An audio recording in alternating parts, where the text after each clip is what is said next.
Hello, my name is Mei Lin.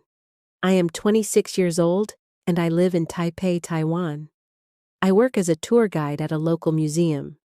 I enjoy taking photos and cooking traditional food from my country. I am usually a happy person, but I get nervous in new situations.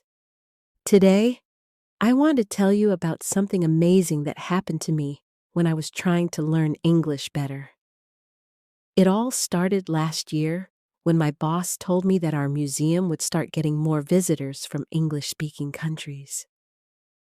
I was so worried because my English was not very good at that time.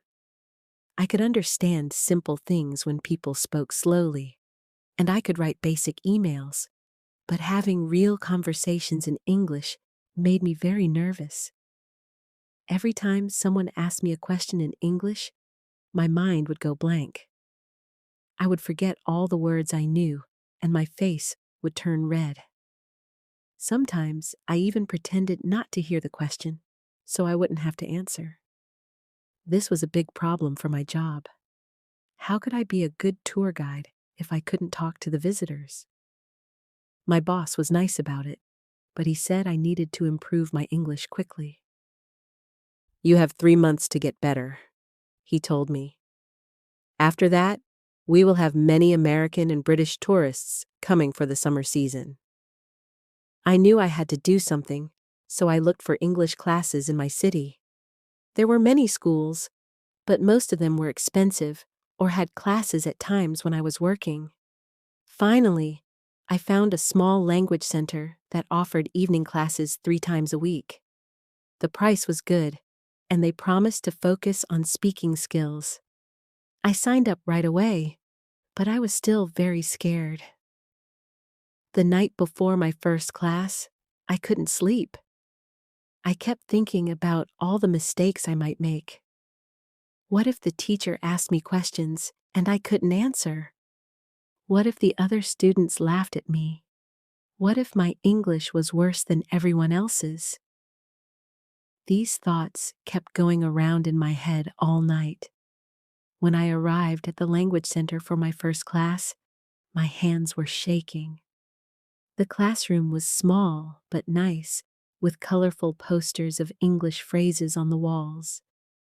There were about 12 other students, and they all seemed friendly. Some of them looked nervous like me, which made me feel a little better. Then our teacher walked in, and I was surprised. His name was Mr. Carter, and he was not what I expected. He was young, maybe in his early 30s, and he had a big smile and bright blue eyes. He wore casual clothes, jeans, and a t-shirt with a picture of a world map on it. But the most surprising thing was how he greeted us. "Hello, everyone. Welcome to English speaking class. My name is David Carter, but please call me David. Today, we are all going to make mistakes, and that's perfectly okay. In fact, making mistakes is the best way to learn a language." I couldn't believe what I was hearing. A teacher who wanted us to make mistakes? This was new to me. In school, my teachers always corrected every small error, which made me afraid to speak. But David was different. He made us play a game where we had to introduce ourselves and tell one interesting fact about our lives. When it was my turn, I stood up slowly. "My name is Mei Lin," I said quietly. "I work as tour guide in museum." I knew I had forgotten to use A before tour guide, but David just smiled and asked, "What kind of museum do you work in?" He didn't correct my mistake, and no one laughed. Somehow, this gave me courage to continue. "It is history museum about Taiwan culture," I said. "We have many old things from different times." David nodded with interest. "That sounds fascinating," he said. "I'd love to visit sometime." After everyone had introduced themselves, David explained his teaching method. "In this class, we focus on communication, not perfection," he said. "I want you to express your ideas and feelings in English. Grammar is important, yes, but understanding each other is more important. Then he did something else that surprised me. He told us about his own experience learning Mandarin Chinese. When I first came to Taiwan 5 years ago, I couldn't say hello properly, he said, laughing. I made so many mistakes that people sometimes thought I was talking about food when I was trying to ask for directions. But I kept trying, and now I can have conversations with my neighbors and friends. Hearing that David had gone through the same struggles made me feel connected to him. Maybe I could learn to speak English well too, just like he had learned Mandarin. For the next few weeks, I went to every class. David made learning fun with games, discussions, and role plays. He taught us useful phrases for different situations. We practiced ordering food, asking for directions, making small talk, and giving opinions. Sometimes we watched short videos in English and talked about them afterward. David always encouraged us to speak, even if we weren't sure about the right words. Just try, he would say. Use the words you know, and if you don't know a word, describe it instead. This approach helped me a lot. I started to worry less about making mistakes and more about getting my message across. One day, about a month into the course, David announced a special project. Next week, he said, each of you will give a short presentation about something you love or know well. It can be about your job, your hobby, your hometown, or anything else you're interested in. My heart sank. A presentation? In front of everyone? That sounded terrifying. David must have seen the fear on my face because he came over to me after class. Mei Lin, I know presentations can be scary, he said kindly. But you know a lot about your museum. Just think of it as giving a mini tour in class. You can bring pictures or objects if that helps. I nodded, but inside I was panicking. That night, I couldn't decide what to talk about. Should I talk about my job at the museum? Or maybe my hobby of photography? Or should I talk about traditional Taiwanese cooking? Nothing seemed easy enough to explain in English. Finally, I decided to talk about Taiwanese night markets because they are an important part of our culture, and I go to them often. I spent the whole weekend preparing my presentation. I chose simple vocabulary and short sentences. I found pictures of my favorite night market to show the class. I practiced in front of my mirror dozens of times. By Sunday night, I could say my presentation without looking at my notes. I thought I was ready, but when Monday came, I woke up with a terrible sore throat. My voice was almost gone, and I felt awful. I had a fever too. There was no way I could go to class and give my presentation. I sent David a message explaining my situation and asked if I could give my presentation the following week instead. David replied quickly, I'm sorry you're sick, Mei Lin. Of course, you can present next week. Get well soon. I was relieved, but also disappointed. I had worked so hard on my presentation, and now I had to wait another week. Plus, I would miss seeing what the other students had prepared. I spent the next 2 days in bed, drinking hot tea with honey and taking medicine. By Wednesday, I felt better, but my voice was still weak. I decided to go to class anyway, just to watch the other presentations. When I arrived, David was surprised to see me. Mei Lin, I didn't expect you today. How are you feeling? He asked. Better, but my voice still bad, I whispered. I come to watch others. David nodded and told me to take a seat. The presentations were amazing. Lin talked about his job as a computer programmer. Shufen showed us how to make paper flowers. Wei discussed his collection of old coins. Everyone did a great job, and David praised each person afterward. When all the scheduled presentations were finished, David looked at me. Mei Lin, I know you're not supposed to present today, but did you bring your materials? If you feel up to it, you could try. Or you can wait until next week as planned. I hadn't expected this question. I had brought my pictures and notes, just to review them while I watched the others. My throat still hurt, and my voice was weak. But something inside me wanted to try. Maybe it was seeing how supportive everyone was of each other. Or maybe it was not wanting to wait another week. Whatever the reason, I found myself nodding. I try, I said softly. I walked to the front of the classroom with shaking legs. My voice was so quiet that everyone had to lean forward to hear me. Good evening, I whispered. Today I talk about Taiwan night markets.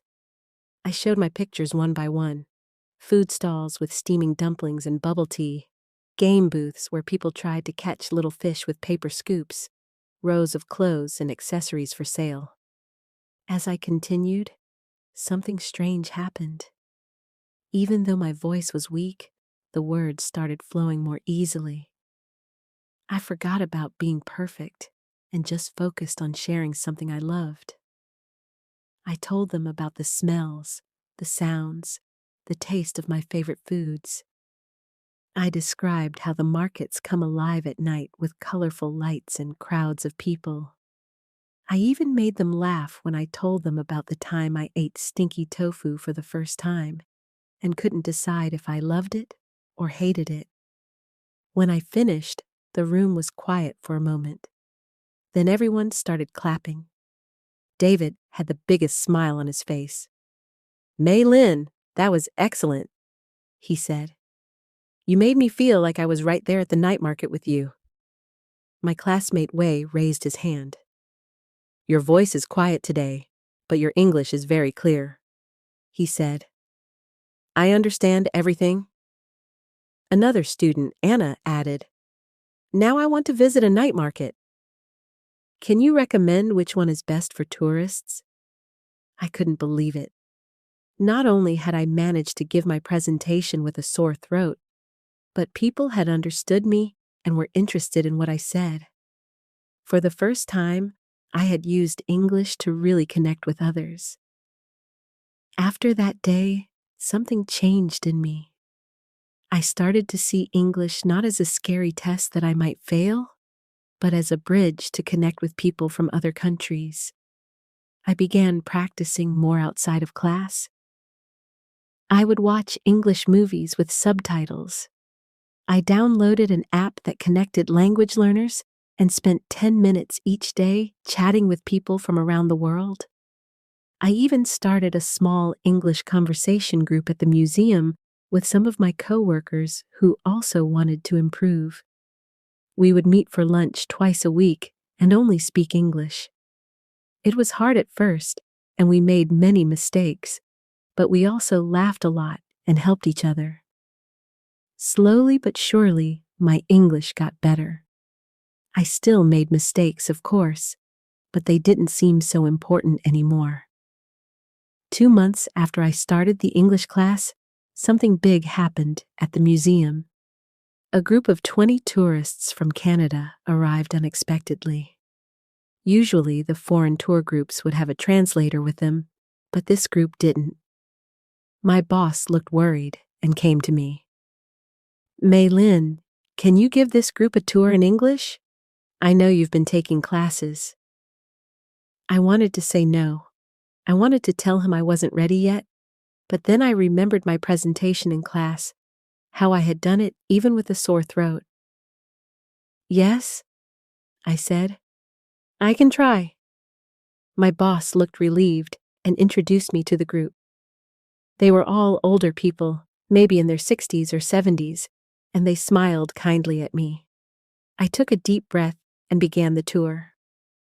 "Welcome to our museum. My name is Mei Lin, and I will be your guide today." My heart was beating fast, but I kept going. I showed them the oldest artifacts first, explaining their history and importance to Taiwanese culture. When I didn't know a specific word in English, I described it instead, just like David had taught us. This is a tool farmers used to cut the rice plants during harvest, I said, when I couldn't remember the word sickle. One of the tourists nodded. A sickle? She suggested. Yes, a sickle. Thank you, I said, smiling. This happened a few more times during the tour, and each time the tourists helped me with the words I was missing. They asked questions too, and I did my best to answer them. Sometimes I had to ask them to speak more slowly, but most of the time I understood what they were asking. At the end of the tour, one of the tourists, an older man with white hair, came up to me. "Thank you for a wonderful tour," he said. "Your English is very good." I was surprised. "Really? But I made many mistakes," I said. The man smiled. "Yes, but you communicated clearly, and that's what matters. Besides, I couldn't give a tour in your language at all, so you're doing better than me." His words reminded me of what David always said in class, that communication was more important than perfection.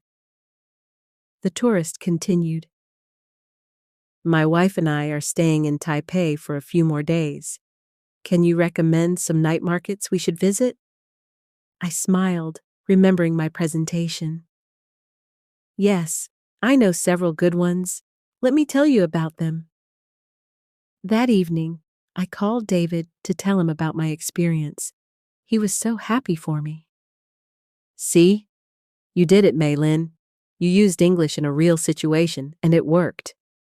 I had to agree. "Yes, it worked. I was nervous, but I remembered what you said about focusing on communication, not perfection." David laughed. "That's right.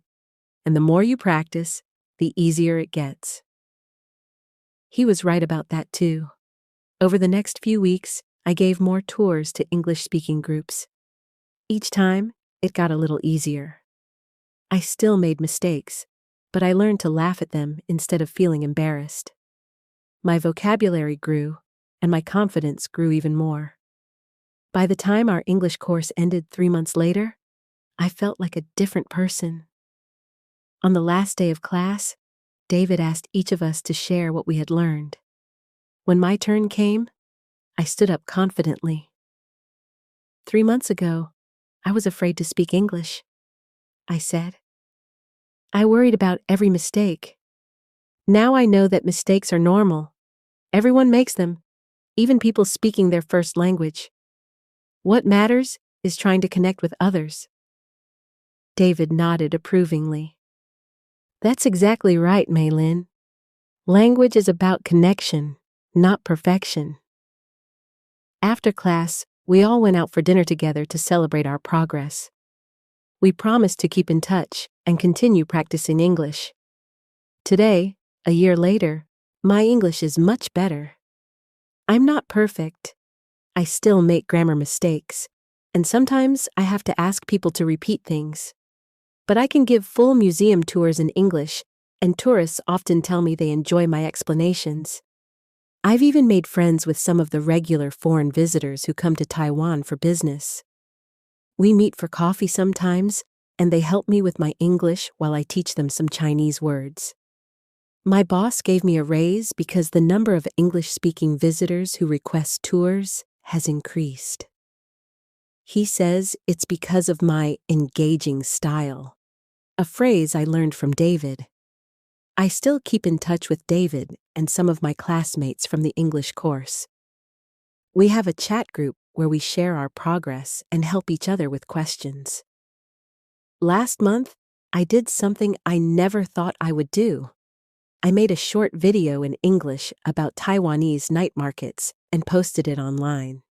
It has been viewed thousands of times, and people from all over the world have left comments saying they want to visit Taiwan after watching it. Looking back, I can see how far I've come from the person who was too scared to speak English in front of others. The journey wasn't always easy. There were times when I felt discouraged or embarrassed. but each small success gave me the courage to try again. If you're learning a new language and feeling scared like I was, here's my advice. Focus on communication, not perfection. Find a supportive teacher and group to practice with. Use the language in real situations, even if it's scary at first. Remember that making mistakes is part of learning. Most importantly, don't give up. With time and practice, you'll get better. My name is Mei Lin, and that's how I overcame my fear of speaking English. Have you ever felt nervous when speaking another language? What helped you feel more confident? Thank you for listening to my story.